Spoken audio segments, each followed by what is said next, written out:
Oturduğumuz evde şömine vardı. Çalışıp çalışmadığını bilmiyorum. Ama şey olarak şömine var yani. Etrafı granitle granit montaj yapılmış. Gayet güzel bir görünümü var. Lübnanlı kız arkadaşım vardı. Yılbaşı da geliyor. Şimdi dışarıdan çalıştığım firma granit getiriyor. Tabakalar böyle konteynerle. Granitler de tabakalar dik dursun diye kalın böyle ağaçlarla destekleniyor. Yani çerçeveleniyor. O kadar çok tahta çıkıyor ki içinden. Ben de dedim ki bu tahtalarla dedim şömine yakarım diye düşündüm. Konteyneri boşalttıktan sonra, içindeki tabakaları boşalttıktan sonra hep onlar yedili paketler halinde hem kendi içerisinde böyle paket haline getiriliyor, bir de yatmasın diye yanlardan birbirlerinin arasına da ağaç parçaları. Yani o kadar çok ağaç harcanıyor ki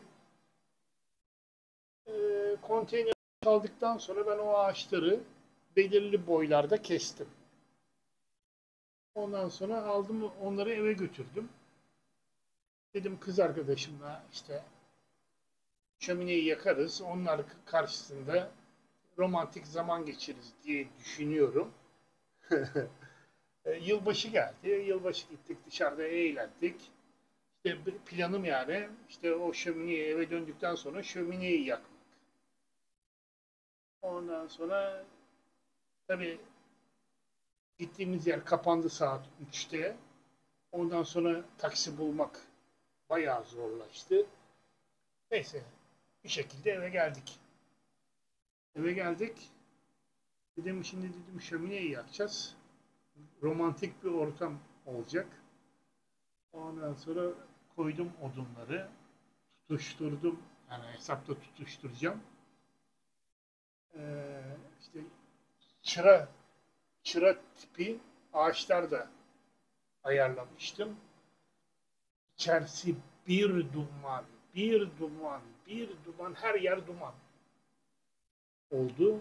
Ya diyorum acaba şöminenin havalandırması mı kapalı? Bilmiyorum da hani hangi kolu, yan tarafta onun kolu var, küçücük bir kolu var böyle çekmeli. Ama hangi konumun doğru olduğunu bilmiyorum.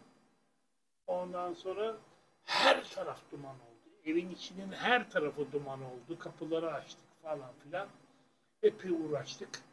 Yanmadı. Yani sabahın hava aydınlanıncaya kadar uğraştık. Sonra söndürdüm ben şömine. Yani yanmıyor artık. Belli ki yanmıyor. Saatlerce uğraştık. Emin oldum. Yani söndüğünden ağaçların yanmayacak artık. Ondan sonra tabii dumanların arasında kaldık. Biz romantik bir ortam beklerken sırf duman oldu. Tabii o duman insanın üstüne bulaşıyor. Bir duş aldık, elbiseleri değiştirdik falan. Ondan sonra daha sonra iş yerinde konuşurken arkadaşlarla ya dedim şömineyi dedim yakamadım dedim. Buradan dedim işte ağaçları da götürdüm. Ağaçlar da güzel yani böyle görüntüsü. Meğersem o ağaçları özel bir maddeyle e, boyuyorlarmış. Sebebi de onun sebebi de şimdi mesela gemi taşımacılığında genellikle konteynerler gemi taşımacılığı ile ulaştırırlar. Genelde böyledir yani. Şimdi gemi zor şartta kaldığı zaman konteynerları denize bırakıyor. Daha sonra o konteynerları topluyorlar bir türlü. Yani oraya yakın haber veriyorlar. O konteyner hangi kıyıya vurur? diyorlar yani. Yukarıdan izleniyor. Oradan o konteynerleri topluyorlar. Bunun içinde, bunun sebebinden de ben tırcılık yaptığım için biliyorum. Konteyner boşaldığı zaman eğer içinde yırtık varsa konteynerin, mesela yüklemeye gittiğim firma, mesela battaniye firması vardı. İçine bir kişi gelir kontrol eder. Konteynerin içinde delik var mı diye. Yani tamamen kapalı olması gerekiyor. En ufak bir delik olmaması gerekiyor. Ondan sonra eğer varsa ben giderim bir demirciye. Demirci de oraya yama yaparlar. Lastik yaması gibi. Nasıl ayakkabının altına pençe vururlar. Aynı o vaziyette o deliği tıkarlar. Gelirim geriye. Çünkü mesela konteyner herhangi bir ürün ne olursa olsun konteynerin içinde isterse aylarca denizde kalsın hiçbir zarar görmüyor. Bundan dolayı da denize bırakabiliyorlar yani. Mesela bir dalgalanmada eğer gemi batma riski varsa çözüyorlar. Onlar halatlarla birbirine bağlıdır şeyler. Konteynerler kendi içinde. O halatları çözüyorlar. Ondan sonra şeyler denize dökülüyor. O konteynerler. Sonra topluyorlar. Zaten üzerindeki numaradan içinde ne olduğu bellidir o konteynerlerin.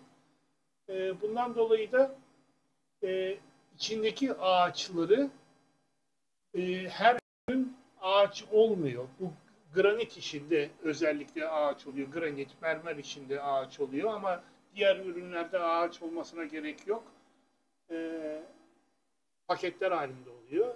Bunun içinde bu ağaçları özel bir maddeyle suya karşı, hani sudan etkilenmesin diye boyarlarmış. Ondan sonra bu boya da tabii yanmıyor. Kimyasal madde olduğu için yanmadığı için de duman çıkartıyor.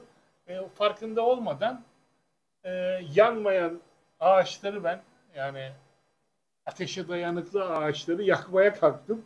Sabaha kadar duman içerisinde oldu. Dumanla mücadele ettik. Romantik bir zaman geçirmenin hayalini kurarken dumanlar içerisinde dumanla mücadele eden zaman geçirdik. Yılbaşı akşamı, yılbaşı sabahı.